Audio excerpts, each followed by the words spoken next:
I'm going to let you guys know who's on the panel. Wendy DuBoe is going to actually moderate the panel today. Everyone knows that Wendy is the CEO of the Chicago Urban League. Sorry, it's Chicago United Way.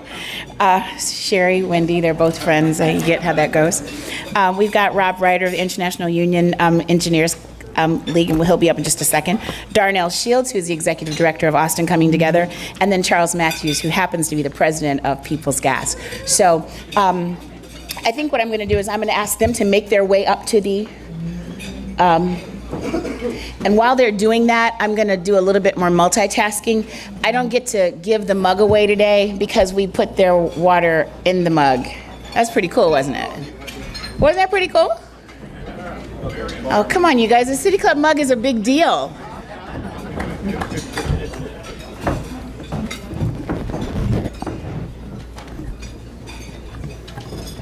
Sort of close. Okay, because I get the whole sound issue. Sound, they went to moving mics and stuff. Are you guys good? Yeah. 3 guys, they all moved the mics. Girls wouldn't have done that. Okay. So without further ado, I'm going to bring Wendy up so she can get started. They'll talk for about 25, 30 minutes, and then we'll be back. You're welcome. Right. Good afternoon, everyone. It is a pleasure to welcome you this beautiful May Day. Actually, May Day was yesterday, germane to our topic. But in any case, I am thrilled to moderate this panel of what I think is a very important and super interesting topic. And it's an esteemed group of leaders, friends, and all actually involved with United Way. Incredible colleagues that we have. So let me tell you a little bit why I'm excited to moderate this. This is a topic that's near and dear to my own heart. What you might assume are unexpected allies are actually, in fact, working very closely together, as you'll find out today, for the common good. And during this time of polarization that we're living through, I think what you're going to walk away from today is a very powerful sense of collaborations across what are perceived divides, and how actually when we break those down, really good things can happen for our neighborhoods. So this is a really hopeful discussion. United Way's role in all of this is to convene and to coordinate diverse partners, as you see at the table, to achieve community and solutions so that people thrive.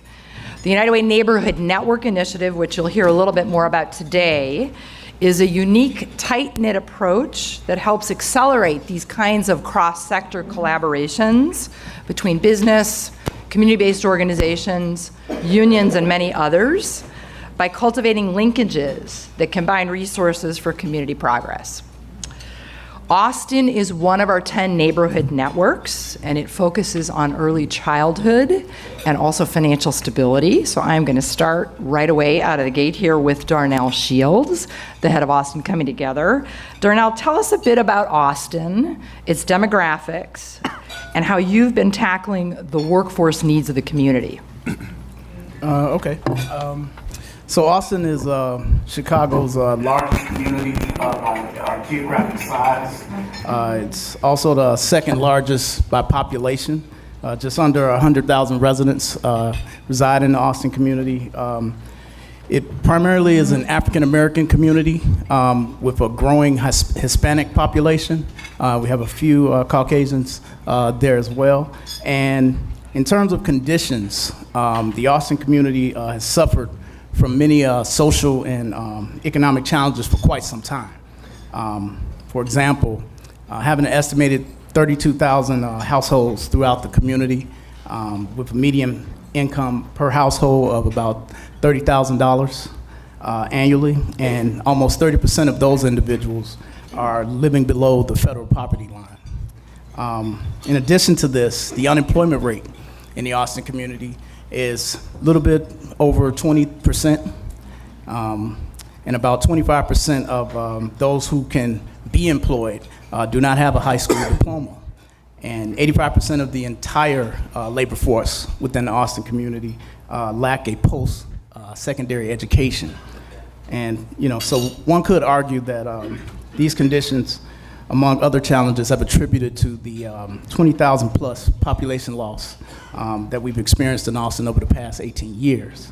Now, in terms of what we're doing within the community, there's hundreds of organizations, institutions, leaders that have been serving the Austin community in terms of their families and children for many years. But unfortunately, due to the size of Austin, Austin's a very large community, due to the size and the complexity of the issues that we deal with, the needs for resources being very scarce, the efforts are often uncoordinated, decentralized, small in scale. It's one of the reasons why Austin Come Together was formed, and it allows us to really help organizations address issues that we face within the community by restoring the social, economic, and institutional relationships that we're really hoping to achieve. We really focus on sharing a long-term vision and core values with organizations and community leaders and groups, and really looking to build trusting relationships, long-lasting relationships that allow them to collectively approach and take action together on the problems and issues that we face to improve the quality of life in Austin. Thank you. Is there anything you might want to add about the neighborhood network and how you're working with workforce partners?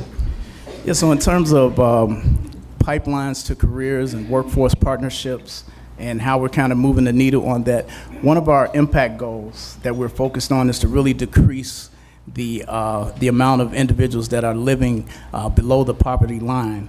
And we see ourselves doing that by developing pathways to living wage careers. And so what we're doing is we're really focusing on several sectors: the advanced manufacturing sector, healthcare, and construction. And in order to achieve this, we believe that you have to implement several activities. One is really focused on strategic outreach and recruitment. The other is a process for coordinated intake and referral.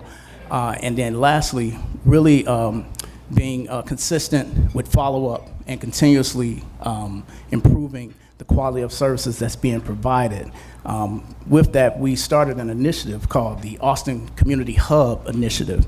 And basically what we do with that is we're providing a high-quality, accessible systems of supports through our member base to be able to meet folks where they are in terms of their issues. Great, thank you. We'll pick up on that hub idea in a minute, actually, as we get to Bob. Just to sort of put some context around what Darnell shared, as part of the neighborhood network, United Way is wrapping resources around Austin Coming Together. As he said, they're really a backbone organization at the very local grassroots level, organizing the community of Austin. We're receiving funding from partners such as Wells Fargo that are supporting the work that Darnell shared in Austin, as well as corporations like BMO Harris Bank for this neighborhood network initiative across the region. So United Way in all of this is working with Darnell and other community-based partners in providing funding, technical assistance, measurement platforms, in-kind resources. That's the kind of interconnectivity that I was referring to. We have other neighborhood network supporters from corporations around the region. Some of them are here today: Blue Cross and Blue Shield, Mesero Financial, KPMG, NICOR, Gas, Northwestern Memorial Hospital, Target, and many, many foundations. Charles, I'm going to turn it to you. People's Gas and North Shore Gas have invested significantly in another one of the neighborhood networks in the community of Little Village through United Way, but also through a very new, innovative, and significant training facility, as well as through many other routes. So can you share a little bit more about some of the successes and lessons learned of all of that work in Little Village? Sure, Wendy, but before I share some of that information, let me, as a longtime supporter of United Way, as a board member, a new board member, let me just thank you for all the work, all of your contributions you made to United Way. Thank you. People's Gas has a long-standing commitment to this community. For most of you, you probably know, or you may not know, that People's Gas has been in this community for over 165 years. That commitment is built around two underlying principles. One, and these are going to be very complex, so you might have to think about this for a little while. The first one is, this one's really tough. It's the right thing to do. It's the right thing to do. As an individual and as a corporation, it is absolutely the right thing to do. Not only does People Gas expect, the company, or I expect the company to do these things, I expect employees to do it. This past weekend, we had 150 employees out helping restore or renovate a shut-in Boys and Girls Club in the neighborhood of Garfield. So our employees get it. The second principle is a principle that probably is one where most people believe is why corporations get out and support and help with community building. And that is, I have yet to see any corporation, any business be successful in a failing community. It is not sustainable. Those two just don't go hand in hand. And when I talk about a failing community, I'm talking about one where the citizens of that community cannot find gainful employment, cannot get a good education, and cannot get good health care, the three pillars. There's a fourth one that people would argue that crime would be one, and I would tell you, if you take care of the first three, you've probably taken care of most of the fourth. So, with that, let me talk about, I'll give you a real life example how that relates back to us and some of the initiatives that Wendy mentioned. For anybody here, that has to maneuver in downtown Chicago, if you've seen a construction barrier, odds are 50% chance that it was one of our barriers because we're in the midst of one of the biggest modernization programs in this country. We have to replace approximately 2,000 miles of pipe that's underground, that's been underground for more than 100 years, some of it before the Chicago fire. And the good news is it survived the Chicago fire. The bad news is some of it is still underground. This is a done-in challenge for us. Then when you put, and it's been successful, we've had a lot of success stories coming out of that program, even though we got off to a stumbling start probably 3 or 4 years ago when this program started. We've stabilized that program, a lot of successes. I'll just share some. One, we've reduced the leaks, which is what the program's intended to do. Two, last year, 2017, we spent $100 million with diverse suppliers.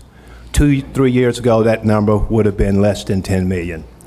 And third, and this is the most important one, and this is the challenge we have, and I'll connect some of the partnerships we've created.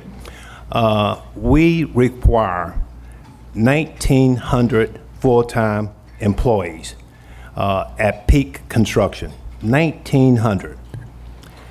At the same time, we're facing the same challenge that most companies are facing with this retiring baby boomer population. We have more people going out the door than coming in. So, to address that challenge, we did several things. About 4 or 5 years ago, we started this program, a partnership, a program called Utility Military Assistant Program, where we go out, we recruit approximately 100 veterans in a partnership with our local union 18007, city colleges. We recruit and train approximately 100 veterans a year, and we hire everyone to complete the training. If you look at our workforce today for a represented employee, they make up in 4 short years, they make up a third of our workforce. A third of our workforce, which is an incredible number. And we could not have turned that program around, and this is a partnership, again, with local 18007, a Power for America, and city colleges, a lot of nonprofits and labor working together. But even with that number and what we've been able to do, it's not enough. It's not enough. Those 1,900 positions that we're getting work out of, a lot of that has been driven by overtime. So we have the capacity to hire additional bodies. So last year, and this is what Wendy mentioned, we built a $20 million training center in Little Village. Because not only do we need new employees, we need better trained employees as well. We built a $20 million state-of-the-art gas training facility in Little Village, and we partnered with CPS, where we are now attracting, training students, high school students, through a similar program that will allow them the same opportunities to seek gainful employment coming out of high school. That will help fill the gap. Lastly, 2 years ago, we heard about the neighborhood network and sounded like it would certainly fit and help us with that challenge. And we thought we would start in 2016 just with Little Village, and we did. We quickly found out that this program was so good, so consistent with our addressing our challenges, that we expanded to support the full umbrella of Neighborhood Network. And we are excited about that. So let me just close by saying, as a result of those partnerships, our modernization program is strong, the company's strong, and more importantly, the communities we serve are stronger.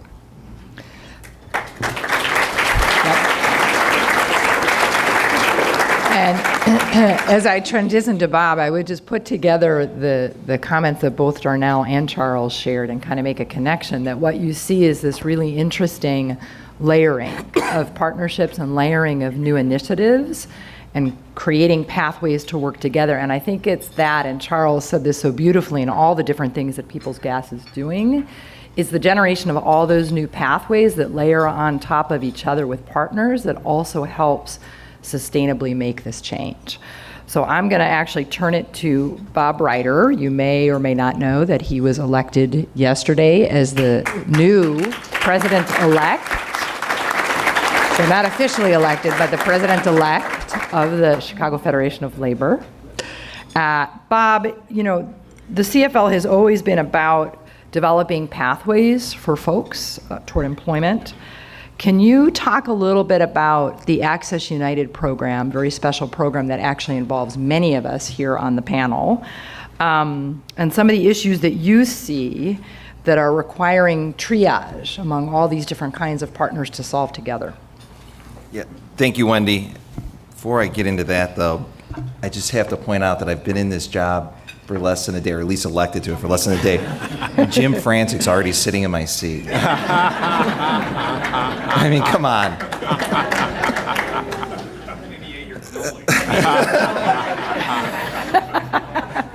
Frantic. So I just want to start by, also thanking Wendy. The partnership with labor and the United Way goes back to the days of the community chest, right? If you're familiar with the history of the United Way and its work at all, it goes back to the 1940s with the labor movement. And it's a strong and important partnership that we have in community, but as I tell this story, it also helps connect our partners in business. The CFL has always been interested in doing as much work as we can and facilitating as much work with our employers that represent our affiliate unions, and also doing work with various community organizations in different ways. In fact, I think for a lot of folks, when they see labor out on the street doing its community work, they identify a lot of our service unions with doing some of the outward work with those organizations. But one of the things that I recognized was all the work that our building trades affiliates do in the community to try and diversify their workforce. And a lot of times they don't get enough credit or acknowledgement for doing it. But that's because that's not what they're looking for. They're looking to do the things that are necessary to make sure that we have a vibrant workforce that really does bring in the best of the best. And that means reaching into neighborhoods like Inglewood and other parts in Austin and other parts of the city. And Jorge Ramirez, who is, for at least for the next few days, is our president and a very good friend of mine and a partner for the last 8 years as I was secretary treasurer with him. We were talking about what we can do to help our affiliate unions do this better. I mean, I have the carpenters unions right here. The laborers are, somewhere in the room, and the painters union. I can't, thank them enough for the work that they have done for years in this space of trying to work these community relationships to produce a strong and diverse workforce for their employers. But Jorge and I were talking about how we could better connect it. Then we were looking at our relationship with United Way. I was at a presentation that the United Way was doing a few years back, and Darnell actually was doing a presentation, and one of the as he was doing his presentation, he had a partner list up there. And one of the partner organizations he had up there was a group called Manufacturing Renaissance, which is a partner of ours. We're a deep partner with them, and we do work around Austin Polytech High School, or now it's Austin Multiplex, where we help facilitate a vocational program in the Chicago Public School to help kids in the Austin neighborhood. So we have a relationship with the United Way, and we have a relationship with Manufacturing Renaissance, and those organizations have a relationship with Darnell's organization, right? We have, through our gas workers union, so the program that Charles was talking about with the gas workers, 18007, we're the case managers. In fact, one of our folks that now works in our United Way program, Mike Harkey, was a case manager for that program before he went to work at the United Way. So we have all these partnerships going two directions, but not going in three directions, not like they should. So Jorge and I were talking about how to do this, in the most obvious way that we thought is, what could we do around helping the building and construction trades unions have a source to help vet some of their community relationships. Not all of them, they have a lot of strong ones that are going on, but we can also then provide interplay between the various trades, right? Because someone gets into a program, and Dan Allen from our labor management group, Cisco's here, and he's a partner with Access United. He does a lot of this outreach work for us.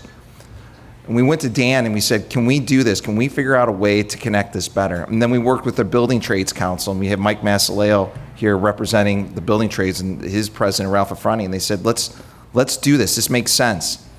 But we need to do it in a broader way too, and I'll get to that in a moment. So the idea is we go in and utilize the United Way Neighborhood Network with this Access United program. And it's a program that the United Way has worked with us to develop to provide wraparound services for people in these communities that want access to job apprenticeship opportunities in the construction trades. And let me tell you, we started this program, we talked about it for 2 years. We rolled it out a year ago as a pilot program. It just, some of the outcomes we've had thus far. 16 candidates offered apprenticeships in 6 different trades, actively working with 70 candidates as they apply for apprenticeships. Over 150 individuals provided information about apprenticeship. 54% of the candidates are African American, 22% of the candidates are Hispanic or Latino, and 16% of the candidates are women. This is just on a pilot program. And what does Access United do? It educates the candidates about career opportunities in over 20 trade apprenticeships, provides comprehensive case management to candidates seeking trade careers, prepares candidates for assessments, screenings, and interviews so they can put their best foot forward, supports candidates through application and as they start work, connects candidates to experienced mentors in their trade, provides financial resources to low-income candidates for tools, boots, books, and fees, works with partners in neighborhoods across the city and suburbs, especially on the south and west sides, and provides services in 13 different locations. And Austin Coming Together is one of the groups that we're working with on this project. And I really, in going through this, I've got to give a lot of credit to Andrea Kluger, who's our director of our labor partnerships with United Way, because she put in a lot of work with Mike in pulling all this together. Andrea sat down with those 20 different trades and learned what it takes to get through the process. Because a lot of times people don't have the social and family infrastructure to take this step, right? And another challenge that they have, and Darnell probably knows this all too well, once they've taken the step, sometimes they don't have the support and infrastructure to take the second step and the third step and the fourth step. So when we talk about the case management, it's not us. Andrea and Mike help coordinate the resources. They work with the programs that are going to provide the education and the motivation while they're in the program. But the case management comes from our community partners who we work with to make sure that they are the ones who have these resources. So there are advocates in the neighborhoods, right? All too often we get splintered off working with different groups, and what's important is that we have good partners to tie it together. And I'll talk about the hub real quick because I know I'm going slow. super quick. Somehow I developed this. We do a lot of workforce development at the CFL. We've been doing it for 20 years through our workers assistance, now our workforce and community initiative. Now the goal is to connect all our other workforce development programs in the industrial and service sector with our opportunities in the building trades. Because when you walk in, you may think you want to be an electrician, or you may think that you want to work as a building service worker, but maybe you're going the other direction. And we want to make sure we give people best outcomes doing the things that we know that they'll be successful at. Okay, so hopefully you've heard through these three not only very specific examples that show how this all interconnects, but I think you heard the passion with which everybody is doing this as well. So I'm just going to wrap this up because we want to get to your questions, but I want to say a couple things. I think what you see in all of this is literally a way for what are unexpected partners to come together and get traction together in tandem. And when we do that, get a lot of leverage out of all of our work together. And that leverage is really important right now from a public point of view as we look at receding public funding. These are all initiatives that are happening in different arenas that are not actually publicly funded, right? So this is a way for community leaders and activists and all of us under the tent, corporations, unions, to come together and make more for our neighborhood. So I think what you heard today is corporations are bringing investment, they're bringing know-how, they're bringing employees. You have community-based organizations such as Austin coming together that are providing leadership on the ground, and really the ability, as Bob so eloquently said, make all of this happen through community partners. And you have the unions that are bringing training and career opportunity pathways. So how is United Way sort of circling around all of this? We are connecting the dots.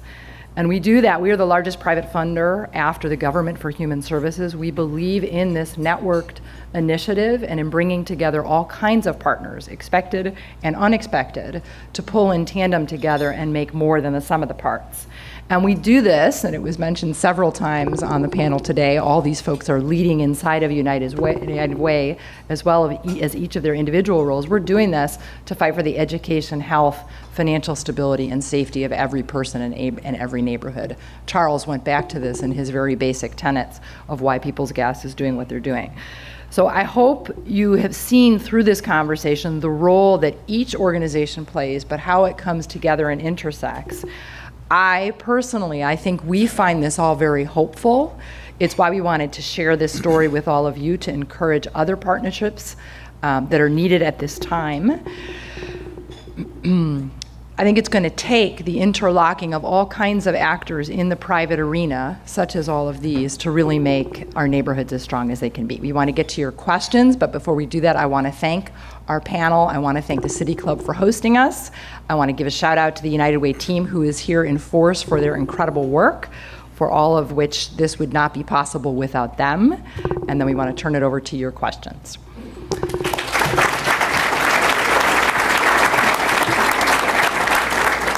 So I think folks are coming around if you have questions now. Some were submitted in advance, which I can just get to right away as we gather more. So this is a first question from Natalie Lasek, the Center on Halsted, who is a City Club member. And the question is, are you collaborating with the Chicago Community Trust or any other Chicago Community Foundation on their priorities? And if so, great. Can you share any examples of this work? So I will start by answering that question, and then I want to also open it up to the panel because I know they're also working with the Trust in many ways, is my assumption. So United Way and the Trust have had a long-standing partnership and work on many common initiatives together. Today, we are talking about the intersection of this work, so the neighborhood networks. The Trust has funded and supported our neighborhood networks and granted to us for work in particular inside of Austin and also in Brighton Park. They are also funding and supporting through their workforce development initiative some of the workforce activities that we talked about today. We are also talking to the Trust about larger partnerships in neighborhoods because the Trust also has had neighborhoods, as you know, neighborhood development on its mind for a very long time and continues to do so. So long-standing partnerships there in funding and how we work together around this. I'll open it to the panel if you want to add to that in any way, shape, or form. That was said from a United Way point of view. Yeah, I would just say that through the Access United project and also the development of this hub, we do a lot of communication with the Chicago Funders Alliance, which is part of the Trust. And one of the things we're actually able to create, which is tangible for the Access United program, is a barrier reduction fund.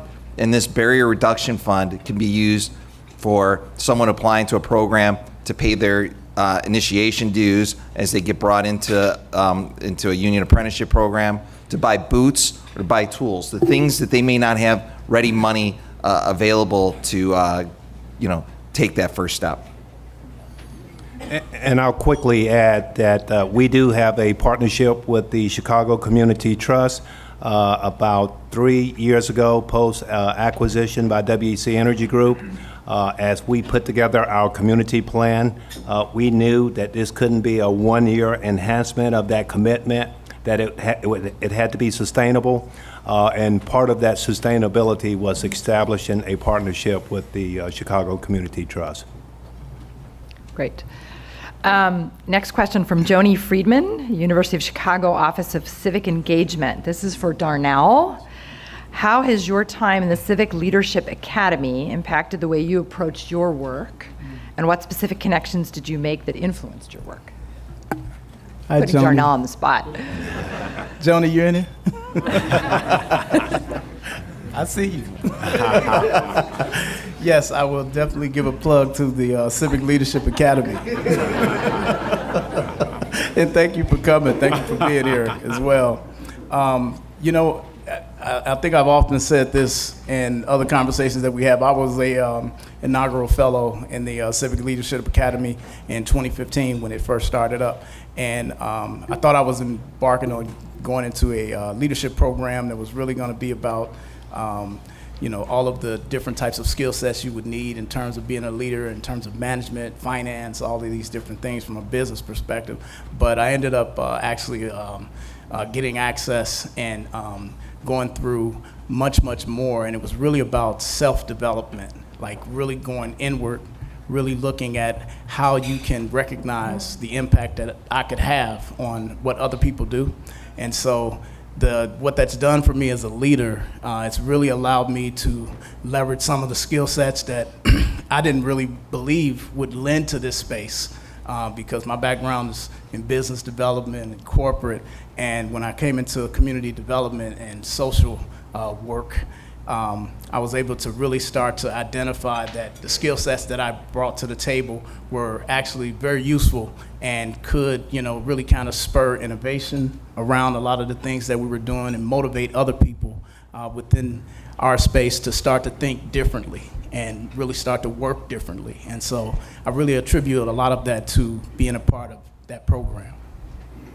It's a great question that I think gets to how we work together in cross-sector collaborations. So I'm going to put the spotlight on Charles now. This is from Dory McWhorter at the YWCA Metropolitan Chicago. What advice do you have for corporations to begin to operationalize business objectives and community opportunities?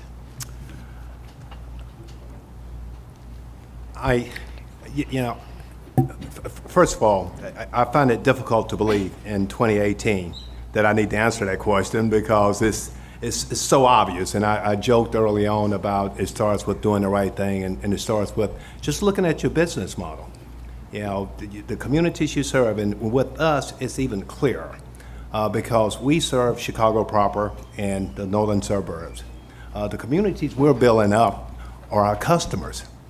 They are our customers, you know, that's common sense. So I think any business, if they would look at their customer base, you know, really follow their business model to the end customer, this becomes a no-brainer. I don't know what else to say, and again, the corporations that have not figured that out probably are not around anymore. Thank you. So this is a question from Nicole Lee with United Airlines, and it's a good question. What is the biggest barriers to creating these multi-sector partnerships? I'm going to give the panel a minute to think about that. Bob, you want to jump in? Well, I mean, I come out of the construction industry. The union that I used to belong, or I still belong to, but I used to work for, is the operating engineers, and we have vibrant labor management partnerships. You know, we have labor management cooperation committees, and we even have some folks here that work for groups like that that promote the industry and find common ground and tackle problems. We don't have it everywhere in the labor movement, but we have it. We definitely have a strong partnership in the construction trades. Having that, but we don't always have that third element connecting community is part of the triangle. So that's why I think the United Way serves as such a great forum for where you have that vacuum, where you don't have that existing, you know, other piece to develop those multi-sector partnerships, especially if you're trying to do it in a broad-based way like we're trying to do with some of our programs, where it's not just about one trade or one type of workforce, where you're trying to give people mobility to move between different ones. And actually, I'll just add to that from you know, community development, grassroots organizing space. I think in terms of relationships, there are a couple factors that, you know, really present barriers in terms of the actual interests in which relationships are built. You know, a lot of times self-interest can be very troublesome in our space, and really kind of navigating that, because everyone wants what they want. And so you really have to try to take the time to figure out where our interests intersect and how the benefit for everyone can be mutual. Another thing, there are two other things that present a lot of barrier. In some cases, it's resources. Either an organization that may be funded to do work that is really focused on helping folks in crisis, but while they're accessing these individuals, they really don't have either the bandwidth or the resources to really focus on more long-term strategies, things that could really move individuals to sustainability. And so that's where partnership really starts to, you know, be important, because it helps fill in the gaps for those organizations that really have the heart for the work, but they just don't have the bandwidth or the resources. And then lastly, I'll add is that, you know, in spite of having the resources, having a relationship, where you're in a situation where there are policies and structural barriers that really do not allow the organizations to be able to stretch beyond what they actually could be able to provide. I think these are, you know, very staunch barriers that come in the way of organizations being able to do the work that they're so committed to being to put forth. I would just add, in the role that we play, this is a whole different ballgame.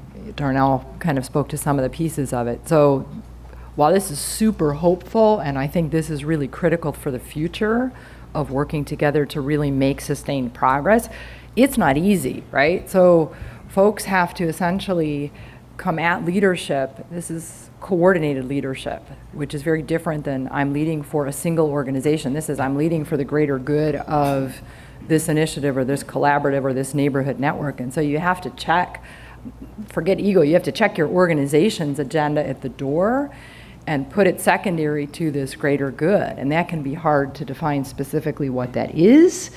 It can be hard to re-engineer all the work that you do and the people that you have to work toward that. And just simple things of how do you all come together as a collective and who takes credit for what. Everybody can come with the best intentions, but how do you actually do it? And so it's hard work, but it's worth doing. And I think everybody at this table has been working hard, and it's hopeful, and there's a lot of progress being made. Another really interesting question here from Heather Sather. It says, clearly the four of you have realized the benefits of working with communities like Austin that have historically been overlooked or excluded. Can you highlight some strengths that these communities bring to help others jump on board? Great question. I don't know if you want to Repeat the question. Yeah, sorry, that was fast. Okay, so Hi, Heather. says clearly we have realized the benefits of working with communities like Austin that have historically been overlooked or excluded. Can we, as a panel, highlight some strengths these communities bring that help others jump on board? In other words, would attract others to do this kind of work that we're doing. I mean, I think it's the commitment of people like Darnell and his organization to try to figure out solutions because they already know what the problems are, right? And there's a lot of, it seems like these days people want to dwell on the problems and they don't want to focus on the solutions, but you don't have any movement forward unless you're doing that. And you have to go to the community and you have to meet communities where they're at and try to work through what those solutions look like. And actually, I'll just add to that and say that Heather, the organization St. Joseph Services that you lead, and other organizations like that, really stepping up and having a heart and standing in the gap in a lot of these places where the community doesn't really have the wherewithal to approach these problems. I think those are some major strengths that we have, and a lot of times they go undervalued in terms of how organizations are really sort of like out of position in times, being able trying to serve folks in the community and it puts a great strain on them. And so the more that we can really kind of identify that, recognize that, acknowledge it, I think we could kind of move to a place where we're better harnessing the collective power that community organizations and leaders can bring to the table. And Wendy, I'll just add, in the neighborhoods that we've been in, the common denominator in all of those neighborhoods where we've seen success is strong political leadership by the representatives. We've had incredible leadership, especially Little Village and in the other communities. That's a piece of the partnership that's just necessary to make this successful and sometimes to lead the way for these other communities that have not benefited from it. And the other piece is hunger by the individuals in these neighborhoods. It's not every one of them, but boy, when you find a gem, you have found a gem. Some of our best workers coming out of these neighborhoods, again, we're not starting with thousands, but those 4 or 5 that we're pulling out of those neighborhoods are worth it. I just want to pick up on that last point. I would say, as United Way, and we're in a really good position to say this in the neighborhood networks that we have and in the neighborhoods that we're working in, it's the energy, it's the talent, it's the drive of folks in the community, the leaders in the community, and their organization that we're building around. And that is the trajectory, right? That's really what takes this forward, right? So it's making sure that the leaders that are on the ground that are organizing themselves to do so much get the resources that they need. So I would say the biggest compelling factor in all of this is take a look at what the local community organizations are doing and how they want to work together and get this done. And if they do want to work together in this fashion and get it done, that's the biggest selling point, if you will, for investment and support. And I'm going to end with one more question here. This is City Club, so we got to take this question, and it's appropriately polemical, from Lawrence Massal at the Civic Federation. Got to take the question, and this may seem like it's off topic, but it's not actually. It's the right elephant in the room question. It says, thank you for such a positive group of United Way leaders. Are the members of the panel optimistic, and why, that support for United Way agencies and partners and our social services infrastructure is a priority in our state capital? So we will end on that topic and see if the panel has any thoughts. Please, because I'll jump in too. I am optimistic. Well, first of all, there's no silver bullet out here. We know that. We can't just invest in one program, even neighborhood network, as good as it is. It's not going to, fix the challenges we have alone. It's all of the above. We do an umbrella of things, And I'm encouraged because I see more organizations, I see more corporations getting it. And that's why, I had to think about how do I answer your question. Corporations are getting it. Maybe, not fast enough, maybe at different paces, but they are getting it. The leadership's different. Bill Brodsky, I forgot to, give him a shout out, but he's on our board. Bill Brodsky, when I first came here 3 years ago, he and I sat down and we talked about, from a board of director, what was my community plan, working with Mary Hopp, our manager of corporate community partnership. Corporations are getting it. That's why I'm encouraged. So, confession, I'm an optimist by default. So, I'm always optimistic. Everybody that knows me, my team, any other partners that we work with, I'm always bringing that to the table. But specifically now in this day and age, I think because historically we've tried everything in terms of how to solve these complex problems. And so I'm optimistic because since we've tried everything, what do we have to lose with really bringing it to the community, bringing the community in, really partnering on every level and trying to provide some coordination that will really start to now, give us the momentum that we need to be able to really move forward and do what's different, do the non-traditional ask, the non-traditional thing. And so I'm really optimistic because we're constantly getting invites and platforms to be able to talk about this. And, it's really been unconventional. So that makes me very hopeful. So I think there was a 2-year period that we really discovered how important social service providers in this state really were and are. And they were put under a lot of stress, and they were fatigued, and a lot of them, in many ways felt like they were on their last legs. But we had a lot of people that rallied around these organizations, and we were able to start putting them back together, and the United Way was part of that conversation. They were, I remember a press conference that we did a couple years ago, and it was Paul Lasciaza from AT&T, Jorge, and Wendy standing up and talking about how we need to make sure that we support our social service providers. We represent some of them in terms of their employees, but more than that, a lot of them are just partners, and they're an essential part of the fabric of a state that has not one but two urban centers, Chicago and Metro East.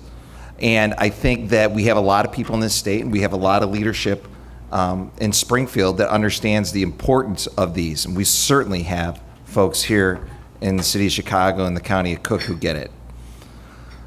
But there are people who, they rank them and they look at the issues and they're like, well, this may not be as important as some of the other issues, or maybe we can put it in the crosshairs. But I think here we've got a table, and we've got a group, and we've got a room full of people that understand how important it is that we protect the social safety net of this city and this state. So I'll say what I'm